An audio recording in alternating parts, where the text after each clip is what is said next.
하나님, 수요일 예배를 주님 받아주시고 이 시간 증거되어지는 말씀이 우리 마음 옥토에 잘 심어져서 청종의 말씀의 능력의 역사가 나타나도록 성령님 역사하여 주시옵소서. 우리 주님 예수 그리스도 이름으로 기도드립니다. 아멘.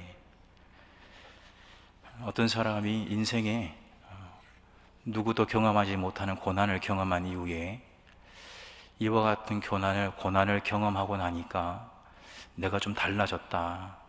사람 바뀌는 것은 다른 것으로 되는 것이 아니라 고난을 통해서 사람이 변화되는 것 같다. 세상의 학문으로 변화되는 것이 아니요, 내가 감당하기 어렵다. 산이 흔들리고 바다가 뛰노는 것처럼 예기치 않았던 고난이 내게 밀려왔을 때, 그 고난을 잘 감당하고 났을 때 그 고난이 내게 얼마나 큰 유익이었는지, 내 인생에 그 고난이 없었다면 오늘 내가 없다 할 정도로 자기 인생에 있었던 고난을 아주 귀한 하나님의 선물로 고백하는 사람들이 있습니다. 바로 그와 같은 사람이 제자의 삶을 사는 사람입니다. 우리 믿는 사람은 세상에 속한 자가 아니기 때문에 세속 한복판에서 방주와 같은 구원의 삶을 살아낸다는 것은 항상 악정고통이며 고난 앞에 우리는 늘 나아갈 수밖에 없는 인생들입니다. 그래서 인생의 고난을 신앙의 유익으로, 하나님 주시는 축복으로 받아들이는 그런 자세는 참으로 유익하고 성숙한 자세일 것입니다. 근데 그 고난으로 다시 돌아가겠냐고 물으면 그 고난을 다시는 경험하고 싶지 않다라고 이야기합니다. 그만큼 감당하기 어려웠던 고난이었던 것이죠. 그런 까닭에 그 고난을 다시 경험하고 싶진 않지만 그 고난이 내게 유익이어서 내 신앙의 성숙으로 내적 성숙과 외적 성장을 이루는 참된 부흥의 인생이 되었노라고 고백하는데 조금도 주저함이 없다면 우리는 이 고난을 계속 묵상해야 될 것입니다.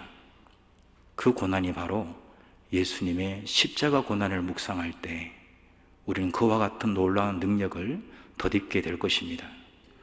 사실 우리는 고등부만 졸업하고 나면 이 고난주간이 큰 의미가 없게 느껴집니다.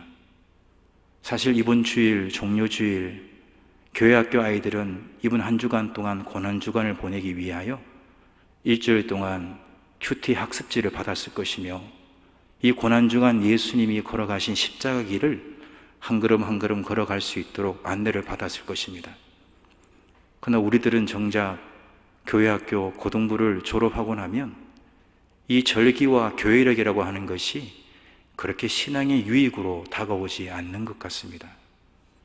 그러나 다시 한번 이 고난주간의 유익이라고 한다면 나를 위하여, 우리를 위하여, 온 인류를 위하여 십자가에서 고난받아 죽으시고 부활하셔서 영원한 생명을 우리에게 주셔서 이 땅에서도 하나님 나라를 경험할 뿐만 아니라 궁극적으로 온전하고 완전한 저 스카이가 아닌 헤븐이라고 하는 하나님의 저 천국을 바라볼 수 있도록 하시는 이 놀라운 축복은 이 고난주간에 우리가 얼마나 깊이 있게 주님을 바라보느냐에 달려 있을 것입니다. 이번 고난주간은 세문안교회 6번째 새 예배당에 입당하여 하나님을 바라보는 첫 고난주간이기도 합니다. 어찌 보면 신앙적이고 영적으로 볼 때 새 시대를 열어가는 것입니다. 그래서 올해 2019년에 접어들어서 세문안교회로 교인들이 몰려오고 있는 이유가 바로 새 예배당 이 새 시대에 새롭게 한번 시작해보고자 하는 다짐과 결단의 성도들이 많아지고 있는 것입니다. 바로 이럴 때 이번 고난주간을 어떻게 보내면 좋을 것인가? 고난주간의 신약 성경이 적합한 하나님의 말씀 본문일 수도 있겠으나 사무엘 시대에 하나님이 허락하셨던 놀라운 축복의 은혜를 이 시간 우리가 돌아볼 때에 또 한 번 고난주간의 의미를, 특별히 고난주간의 반환점이라고 하는 이 수요일 밤에 우리에게 유익하다고 생각합니다. 그래서 오늘은 사무엘상 7장의 말씀을 가지고 하나님 앞에 나아가고자 합니다. 사무엘 당시에는 시대가 암울했습니다. 만나는 사람들마다 하는 말이 잘 안 된다. 잘 안 된다. 너희 집은 어떠냐? 우리 집도 잘 안 된다.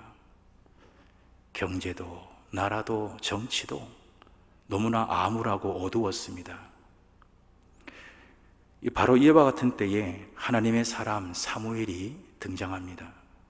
오늘 사무엘상 7장은 바로 사무엘 시대를 평가하는 것처럼 보이는 그런 핵심적인 장이라고 할 수 있는데, 바로 이 사무엘은 잘 안 된다, 나라도 어렵고 경제도 어렵고 가정도 개인도 너무 어렵다라고 하는 그 시대에 정확한 해법을 찾아냅니다. 그 첫 번째가 오늘 본문 말씀 3절 4절에 나와 있습니다. 그 비법, 그 해법을 찾는다는 심정으로 우리 다시 한번 봉독하겠습니다. 사무엘이 이스라엘 온 족속에게 말하여 이르되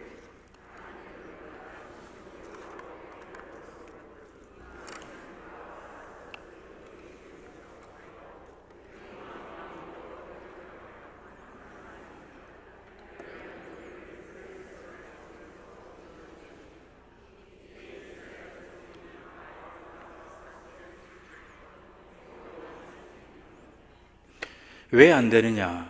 나라가 안 되고 가정이 안 되고 사람 만날 때마다 잘 안 된다는 얘기가 왜 나오느냐? 왜 낙오주의에 빠져 있고 실패주의에 빠져 있느냐? 그 첫 번째 해법이 여호와를 떠났기 때문이라는 것입니다.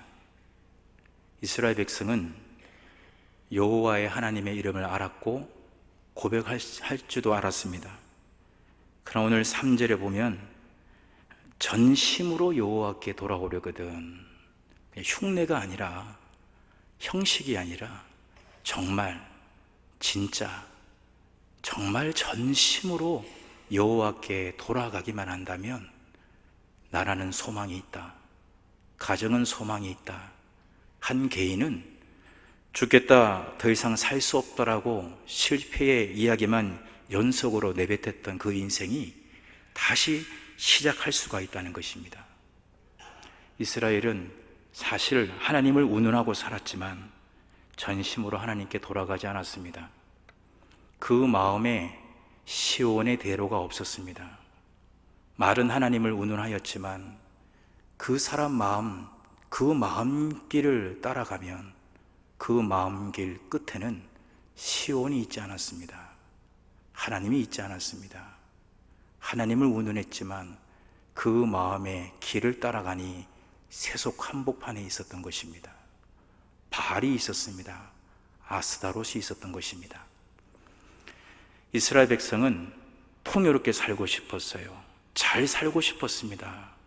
한번 사는 인생을 제대로 폼나게 살고 싶었습니다. 그래서 인간 스스로가 만든 바알이라고 하는 풍요를 가져다주는 신, 바알 신을 믿기 시작한 것입니다. 남신입니다. 인간의 발상으로 만든 신이기에 여신도 있습니다. 아스다롯입니다. 이 아스다롯은 또한 풍요를 가져다주고 전쟁의 여신이었습니다. 고대 사회는 전쟁에서 승리해야 경제적인 부를 누렸습니다. 좀 경제적인 부를 누리기 위해서는 전쟁을 해야 했습니다.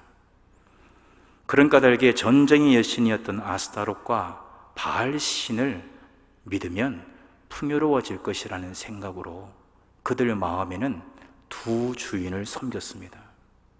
하나님도 이야기했지만 바알을 믿었던 것입니다. 전심으로 하나님께 나아가지 않았던 것입니다.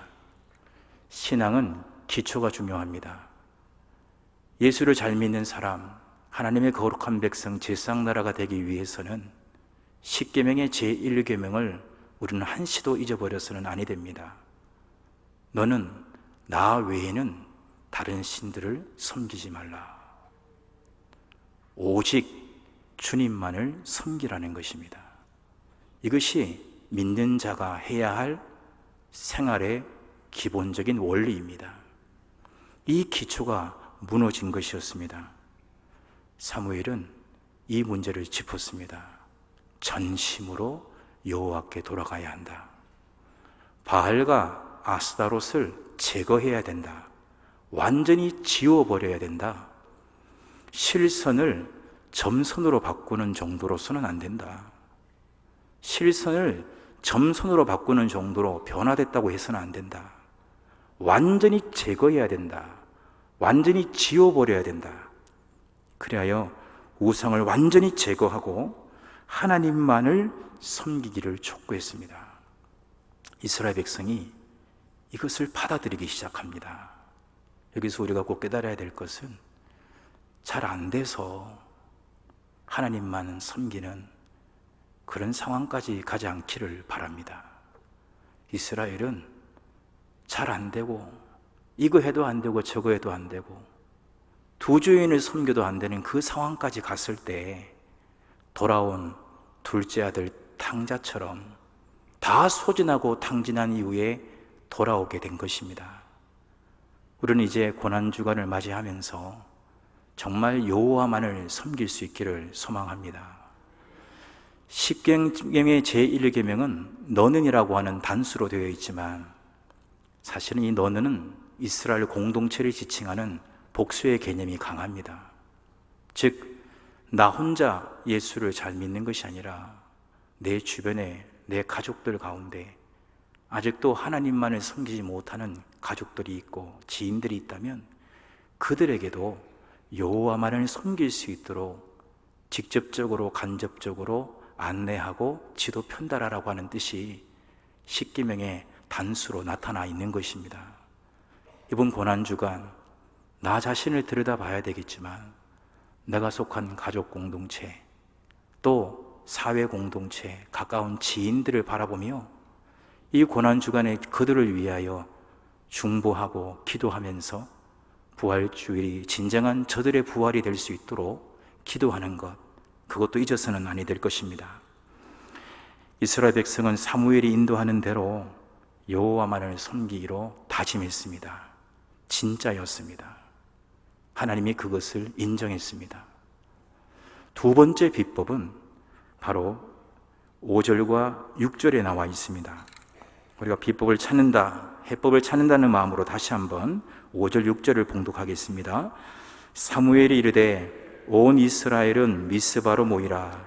내가 너희를 위하여 여호와께 기도하리라 하매 그들이 미스바에 모여 물을 길어 여호와 앞에 붓고 그날 종일 금식하고 거기에서 이르되 우리가 여호와께 범죄하였나이다 하니라. 사무엘이 미스바에서 이스라엘 자손을 다스리니라. 두 번째는 우리가 여호와께 범죄했다라고 자인하고 자백하자는 것입니다. 하나님, 잘못했습니다. 내 생각이 잘못됐습니다. 저 사람의 생각이 아니라 내 생각이 잘못됐습니다. 하나님 앞에 철저하게 자기 자신을 들여다보며 범죄한 것을 용서해달라고 먹는 것까지 금하는 금식까지 하면서 회개한 것입니다.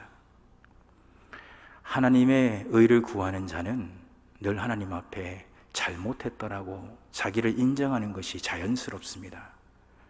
그러나 자기 의를 구하는 사람은 하나님 잘못했더라고 말하는 것을 큰 작심을 해야 되고 좋은 날을 정해야 되며 어떤 계기를 기다려야 됩니다. 이스라엘 백성은 철저하게 사무엘이 안내하는 대로 우리가 왜 안 되는가? 우리가 하나님을 운운하고 살면서도 왜 이렇게 안 되는가? 여호와만을 섬겨야 되고 하나님 앞에 잘못했더라고 생각으로 지은 죄, 마음으로 지은 죄, 행위로 지은 죄, 그리고 이미 구조악에 사로잡혀서 내가 죄인 줄 모르고 그 구조악, 그 사회 안에 소속되었다는 이유 하나만으로 이미 죄 가운데 있는 모습들을 찾아보며 회개한 것입니다. 하나님께서 우리에게 하나님이 우리를 만나도록 하시기 위하여 5가지 제사를 직접 제정하셨습니다. 사실 예배는 하나님이 이렇게 예배 드리면 좋겠다라고 하나님이 먼저 정해 주셨습니다. 그것이 레위기 1장, 2장, 3장, 4장, 5장 확대하여 7장까지 나오는 5가지 제사입니다. 그러기에 먼저 우리가 신앙의 경륜이 있다고 우리끼리 머리를 맞대고 어떻게 예배 드릴까 하기보다는 하나님이 말씀하신 그 예배의 법도의 정신을 이어가는 것이 중요합니다.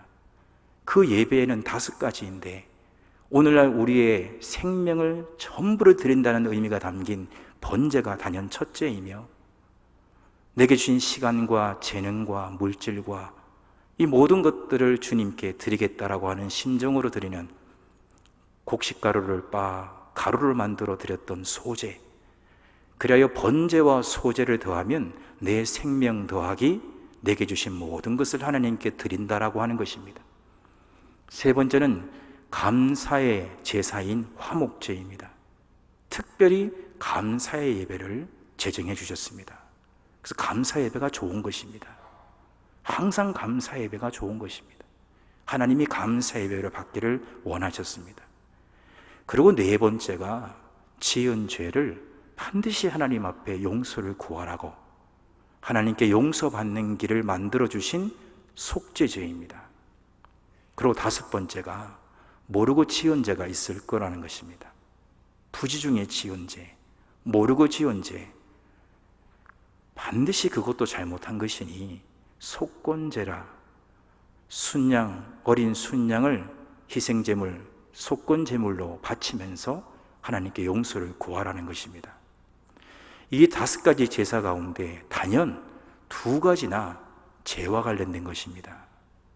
그런데 하나님은 번제와 소제와 감사제는 자원하는 마음으로 드릴 수 있도록 자원제로 연결해 두셨다면, 속죄제와 속건제는 의무제로 묶어 두셨습니다.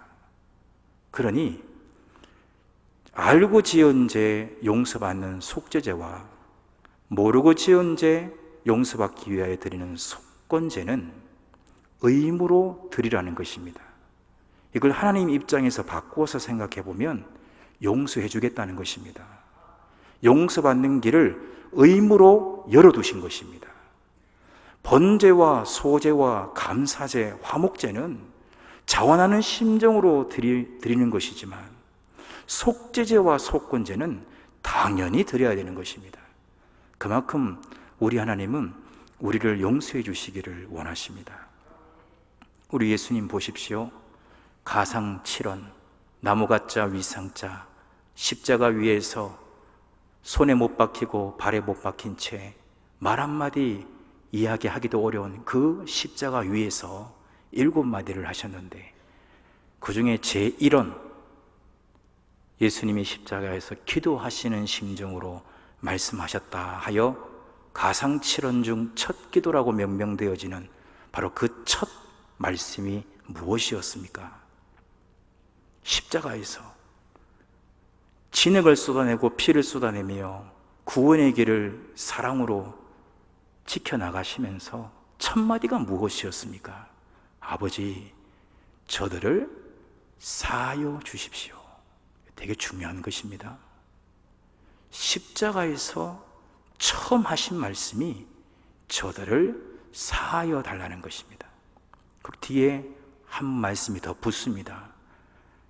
저들이 무슨 죄를 지었는지 저들은 잘 알지 못하고 있습니다. 하나님, 저들은 지금 모르고 있습니다. 제게 얼마나 큰 죄인 줄 모르고 있습니다. 그러나 하나님, 저들을 용서해 주십시오. 이것이 예수님의 가상 7원 중 첫 기도이며 첫 말씀이었습니다. 그만큼 우리 예수님은 우리를 용서해 주시기를 원하십니다. 가상 7원의 제2연은 어떠합니까? 예수님의 십자가 오른쪽 왼쪽에 두 행악자가 그 당시에 최고의 형벌인 십자가 형을 같이 받고 있었습니다. 그 중에 한 자가 이렇게 말합니다.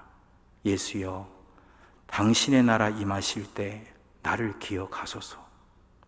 예수님은 그 인생의 마지막 끝자락에 서 있는 그 행악자를 향하여 이렇게 말씀하셔요. 오늘 내가 나와 함께 낙원에 있으리라. 마치 우리 예수님은 용서해 주시려고 아주 작은 건 하나라도 우리 예수님은 용서해 주시기 위하여 마음을 활짝 열고 계시는 것입니다. 하나님이 제정하신 제사 5가지도 2가지가 죄와 관련된 것이며 의무제로 묶어두셨고, 예수님의 가상 7원 중 첫째 말씀과 둘째 말씀도 용서해 주겠다고 하시는 말씀이니 우리 예수님이 얼마나 우리를 용서하시기를 원하시는지. 여러분, 용서받는 길이 열려 있다는 것은, 이것은 축복입니다. 바로 사무엘은 우리가 범죄했으니 하나님께 용서해 달라고 기도하자, 이것이 새롭게 출발하는 비결이다. 어떤 가정이 잘 되지 않느냐, 나라가 잘 되지 않느냐, 죽겠다 미치겠다, 이런 실패주의, 이런 낙오주의의 이야기만 내 입에 담겨 있느냐? 그렇다면 하나님 앞에 내가 범죄한 것은 없는지 철저하게 들여다보고 하나님 앞에 용서를 구하는 속죄제와 속건제로 나아가자는 것입니다. 이스라엘 백성은 그걸 순순히 받아들였습니다. 철저하게 전심으로 여호와만을 섬기기로 다짐했고, 금식하며 속죄제와 속건제에 해당되는 그들의 범죄를 주님 앞에 용서해달라고 간구했습니다. 자기의가 강한 사람은 자꾸 남 보고 자꾸 잘하래요. 당신이 문제가 있대요. 그런 사람은 자기의가 강한 사람입니다. 자기 나라를 만드는 사람입니다. 이 고난주간만큼도, 이 고난주간, 이 정점인 수요일이 되었음에도 불구하고 너 탓이다, 너의 문제다, 너만 바뀌면 내가 잘 될 수 있다라고 하는 식이라면 그건 자기의가 강한 것입니다. 그것은 하나님의 나라가 아니라 자기의를 만드는 것입니다. 자기 나라를 만드는 것이에요. 이스라엘 백성은 남 탓하고 살았습니다. 남에게 모든 문제를 돌리며 살았습니다. 그러나 이제는 나의 문제라고 하는 것을 인지하기 시작했어요. 그래서 먹는 것을 금하고, 잘 먹고 잘 살기 위하여 바알을 믿고 아스타로스를 믿었던 이스라엘 백성이 먹는 것을 금하고 하나님 잘못했다고, 내 의를 꺾어달라고, 나의 잘못된 생각을 고쳐먹게 해달라고 하나님 앞에 용서를 구한 것입니다. 사람은 속일 줄 몰라도 우리 하나님은 그 심장 폐부를 들여다보시기 때문에 저들이 전심으로 하나님을 섬기고, 저들이 진정으로 알고지언제 모르고지언제 주의 이름으로 용서해달라고 회개하는 그 모습을 받아주셨습니다. 이렇게 된 이후에 좋은 일이 펼쳐지면 좋을 텐데 위기가 찾아옵니다. 그것이 바로 7절부터 시작되어지는 블레셋의 침공입니다. 블레셋이 믿었던 신은 바알신입니다. 바알신은 신 중의 신이요 남신이며, 그 바알의 별칭은 번개와 또 비바람, 그래서 소위 바알신의 별칭이 우레였습니다. 우레의 신이다. 고대 시대에 과학이 발전되지 않았기 때문에 천둥이 치면 엄청나게 무서워했겠지요. 저 천둥의 신이 바알신이다 생각한 것입니다. 그런데 블레셋이 쳐들어왔는데 물리적으로는 이스라엘이 블레셋을 대적할 힘이 없습니다. 세상의 눈으로 볼 때는 이스라엘은 블레셋을 이길 수가 없습니다. 그러나 바뀐 것은 2가지입니다. 바알과 아스타로스를 철저히 버리고 여호와만 섬기기로 한 그 믿음입니다. 그리고 하나님, 나 잘못했습니다, 남 탓 돌리고 남의 문제라고 얘기했던 그 생각을 고쳐먹고 나의 문제입니다, 내가 잘못했습니다, 내가 범죄했습니다, 하나님께 용서를 구하는 이 금식의 회개기도, 이 2가지의 신앙의 경건성을 유지하니 하나님이 어떤 역사를 벌이셨느냐? 바로 10절에 보니까 블레셋 사람들이 쳐들어오는데 큰 우레를 발하였다라고 기록하고 있습니다. 바알신의 별칭이 우레라니까요. 우레.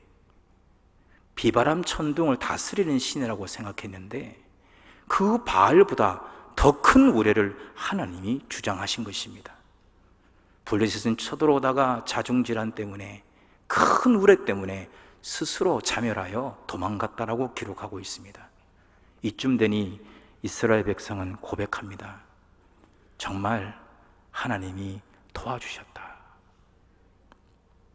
하나님만 섬기지 못하고 두 주인을 섬기며 너의 탓이다, 너의 문제라고 이야기하며 자기에 사로잡혀 회개기도 한 번 하지 않았던 그들이 여호와를 섬기기 시작하고 철저하게 우상을 제거하며 내 문제다, 나의 생각의 문제요, 내 마음의 문제요, 내 행실의 문제며 우리 가정의 문제라고 인정하고 회개한 이후에 저들은 생각이 달라졌습니다.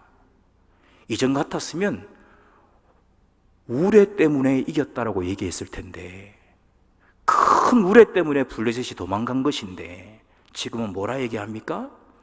큰 우레 때문에 도망가는 블레셋을 보고 하는 말이 여호와께서 도와주셨다, 여호와께서 여기까지 우리를 도와주셨다라고 하는 신앙 고백을 하기 시작합니다. 그리하여 사무엘이 이 신앙 고백을 우리만 고백하지 말고 다음 세대에게 이 믿음을 계승해 줘야 된다. 이제는 자기의 신앙 문제로만 급급하지 않고 다음 세대의 신앙까지 챙기기 시작합니다. 그것이 바로 우리가 잘 알고 있는 12절 말씀입니다. 우리 함께 봉독합니다. 사무엘이 돌을 취하여 미스바와 센 사이에 세워 이르되 여호와께서 여기까지 우리를 도우셨다 하고 그 이름을 에베네셀이라 하니라. 여호와께서 여기까지 우리를 도우셨다. 이야기를 듣는 사람이 화답합니다. 정말 여호와께서 우리를 도와주셨다. 남녀노소 이 신앙 고백을 하기 시작하는 것입니다. 그래서 모두가 공감하면서 미스바와 센 사이에 언약의 돌을 세우는 것입니다. 여호와께서 여기까지 우리를 도우셨다. 에베네셀의 약속의 돌을 세운 것입니다. 아직도 태어나지 않은, 언젠가 우리의 믿음을 계승하게 될 저 미래 세대를 위하여 그 돌을 세운 것입니다. 여기까지가 사무엘 시대에 잘 안 된다, 우리 왜 이렇게 잘 안 되냐, 패배주의에 사로잡혀 있었던 이스라엘 백성이 여호와만 섬기고 하나님 내가 잘못했다라고 자백하고 회개하며 하나님이 도와주셨다라고 하는 이 신앙 고백이 그들 심리, 그 마음 깊은 곳에 자리 잡은 이후로부터 세 가지 은혜가 임하고 있습니다. 한국교회가 에베네셀, 바로 이 12절에서의 고백이 너무나 감동스러워서 12절까지만 읽고 그 다음 절을 안 읽어요. 그래서 여러분 성경책에 보시면 12절에는 밑줄이 그어져 있는데 에베네셀의 하나님을 고백한 그 이유가 기대가 되지 않나요? 여호와만을 섬기고 철저히 회개하며 어떤 일이 있어도 하나님이 도와주셨다라고 에베네셀의 이 신앙을 고백하는 저들의 그 다음 행보가 궁금하지 않습니까? 바로 그것이 13절, 14절에 세 가지의 구체적인 은혜로 그들이 받아 누리며 나누고 있습니다. 그래서 오늘 설교 제목이 에베네셀의 은혜입니다. 에베네셀 넥스트입니다. 에베네셀의 신앙을 고백한 이후에 어떻게 될 거냐? 첫 번째, 13절, 이에 블레셋 사람들이 굴복하여 다시는 이스라엘 지역 안에 들어오지 못하였으며 여호와의 손이 사무엘이 사는 날 동안에 블레셋 사람을 막으심에, 지키시는 은혜, 보호하시는 은혜가 임하기 시작합니다. 언제 이스라엘이 블레셋을 막았단 말입니까? 블레셋이 쳐들어오면 늘 굽심굽심거리고 저 원수 대적 앞에 주 예수의 이름으로 나가지 못했던 그들 아니었습니까? 사무엘, 바로 에베네셀의 고백한 이후에도 블레셋이 끊임없이 침공해 왔지만 이상하게도 여호와만을 섬기로 작정하고 철저하게 회개하며 항시 하나님이 도와주셨다라고 하는 신앙 고백으로 살아가니까 그렇게 강력했던 블레셋이 쳐들어오지만 항상 막아내더라는 것입니다. 이것이 사무엘이 사는 날 동안에 있었던 에베네셀 넥스트의 은혜입니다. 여러분, 보호의 은혜가 얼마나 큽니까? 보호받으면 시간을 아낍니다. 보호받으면 돈을 아낍니다. 여러분, 보호받지 못해서 쓰는 돈이 얼마나 많으며 보호받지 못해서 버리는 에너지, 체력이 얼마나 많습니까? 하나님께서 하나님을 중재하는 대제사장 제1호 대제사장 아론을 세운 이후에 모세를 불러 말씀하셨습니다. 아론에게 가서 말해라.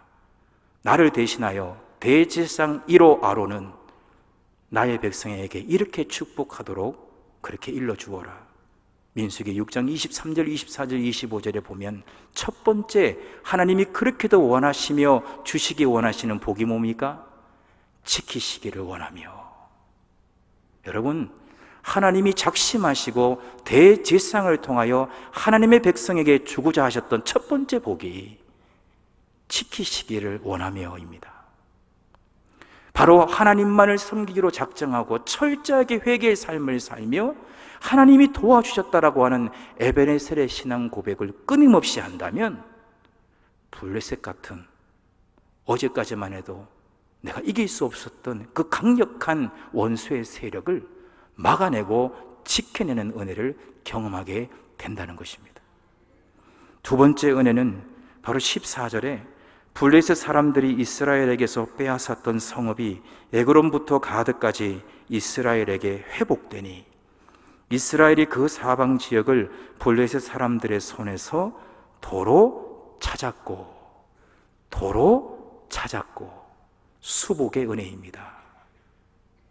수복, 되돌리수, 다시 찾는 은혜가 임했던 것입니다. 원래는 이스라엘 것이었습니다. 하나님이 주신 것이었습니다. 하나님이 주신 것을 잘 관리하지 못하여 얼마나 오랫동안 블레셋에게 빼앗겼던지 자기 것인지도 모르고 살았어요. 그런데 여호와만을 섬기고 철저히 회개하며 그리고 하나님이 도와주셨다 하는 신앙으로 사니까 도로 찾게 하시더라는 거예요. 여러분, 이 은혜가 임하기를 원합니다. 혹시 잃어버린 땅이 있으십니까? 땅을 도로 찾았다는 거예요. 더 나아가서 우리 가정이 그때 그 사건이 있기 전까지만 해도 우리 가정이 참 기쁨이 충만했던 가정인데 그 일 이후로부터 우리 가정이 좀 기쁨이 사라진 것 같지 않아요? 그래, 나도 요즘 그거 느끼고 있어. 그 기쁨 하나님 주신 건데 그 사건 때문에 그 기쁨을 잃어버린 것입니다. 하나님이 도우셨다 고백하십시오. 여호와만을 섬기로 다시 한번 작정하십시오. 철저히 내가 알고 지은 속죄죄, 모르고 지은 속건죄 철저하게 주님 앞에 용서를 구해보십시오. 다시 찾게 하십니다. 요즘 우리 집 왜 이렇게 시끄럽지? 옛날 같으면 이런 일 다 참고 넘어갔는데 요즘은 작은 일, 사소한 일 하나 가지고도 너무 우리가 갈등이 심하지 않아? 몇 년 전에는 참 평화로웠는데 그 평화를 도로 찾게 하신다는 것입니다. 이것이 수복의 은혜입니다. 마지막 세 번째는 이스라엘과 아모리 사람 사이에 평화가 있었더라 그랬습니다.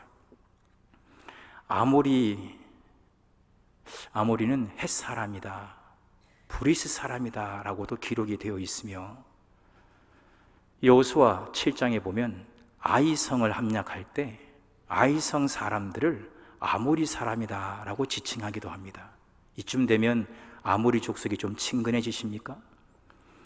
아모리가 점령하고 있었던 아주 아모리가 인정하고 그들 스스로가 크게 견고하게 세웠던 성들이 있는데 그 중에 하나가 예루살렘입니다. 예루살렘은 아모리 족속이 다스리고 있었습니다. 여러분, 헤브론 들어보셨습니까? 헤브론도 아모리. 여러분, 라기스 들어보셨습니까? 라기스는 견고한 성읍입니다. 전투의 요충지입니다. 거기도 아모리 족속이 자부하는 성 중에 하나였습니다. 아모리 무시할 수 없는 강한 민족이었어요. 근데 그 아모리가 왕조 시대에 다윗 왕에 왔을 때야 드디어 완벽하게 섬멸하여 이스라엘이 다스립니다. 이 사무엘 당시에는 아모리 때문에 너무나 힘들었어요. 그런데 여호와만을 섬기로 작정하고 알고 지은 속죄제, 모르고 지은 속건제 철저히 회개하고 항시 하나님 도와주셨다, 에베네셀의 은혜다 라고 고백을 하니까 그 아모리하고 평화롭게 해주시더라는 거예요. 여러분, 이것도 돈 버는 겁니다. 여러분, 자꾸 오늘은 1번 원수, 내일은 2번 원수, 모레는 3번 원수 만나보세요. 그거 여러분 돈 낭비, 시간 낭비 얼마나 어렵습니까? 이 아모리와 평화를 맺겠다는 것입니다. 평화로웠다는 거예요. 언제까지? 사무엘이 사는 날 동안에. 여러분, 오늘 말씀을 정리하고자 합니다. 우리 고난주간에 주님만을 더욱 섬기기로 결단할 수 있기를 바랍니다. 내가 알고 있는 죄 더 이상 묵혀두지 말고 철저하게 금식하며 회개할 수 있기를 바랍니다. 그리고 모르고 지은 죄, 그저 하나님 모르고 지은 죄 용서해 주세요. 5초도 안 걸려요. 5초도 안 걸려요. 이것이 무슨 속건죄입니까? 차라리 모르고 지은 죄 한 5초, 6초는 가든지. 어떻게 모르고 지은 죄가 더 많을 텐데 하나님 모르고 지은 죄 다 용서해 주세요. 3초 만에 끝낼 수 있단 말입니까? 여러분, 속건죄가 그렇게 간단한 것입니까? 그렇지 않아요. 하나님, 내가 지금 내 인지적으로는 기억이 나질 않습니다. 내 죄를 고발해 주십시오. 십계명으로 한번 내 삶을 들여다보겠습니다. 내 부모를 공경하라 하셨는데 하나님, 하나 또 올려졌습니다. 내 부모를 공경하라 하셨는데 내가 주님 앞에 용서를 했고 할 것이 이제 생각이 났습니다. 그냥 눈 감고 있으면 회개할 것이 생각나지 않아요. 그래서 나도 모르게 모르고 지은 죄 다 용서해 주세요 하고 속된 말로 퉁 치고 지나가는 겁니다. 그러나 십계명을 하나씩 점검해 보세요. 하나님의 거룩한 백성답게 살기 위한 신앙의 원리가 기록된 아주 고전적이고 클래식한 법이 아니라 오늘 우리에게 그 정신을 이어서 적용만 한다면 내가 어떻게 살아야 되는지 바로미터가 되는 그 십계명. 도둑질하지 마라, 살인하지 마라. 하나님, 내가 마음으로 저 사람 죽이고 싶었는데 이것도 하나님 살인하지 말라고 하는 계명을 묵상하다 보니 하나님 그 부분에 내가 잠시 머물게 됩니다. 하나님 용서해 주십시오. 여러분, 어찌 보면 속건죄가 아니라 속죄죄예요. 조금만 시간을 투자하고 조금만 내 죄를 고발해달라고 나를 하나님께 맡기고 성령을 의지하면 모르고 지은 죄라고 속건죄로 넘길 것이 아니라 이미 내가 조금만 신경만 쓰면 잃어버린 돈을 찾듯이, 잃어버린 핸드폰을 찾듯이 찾아야만 된다라고 하는 이런 어찌 보면 영적인 강박관정을 가지고 하나님 나 고발해 주세요라고 조금만 하나님께 시간을 드리며 이 고난주간에 하나님 앞에 무릎을 꿇는다면 하나님은 깨닫게 하셔요. 윤 목사, 속건죄가 아니라 속죄죄야. 너는 이미 알고 있어.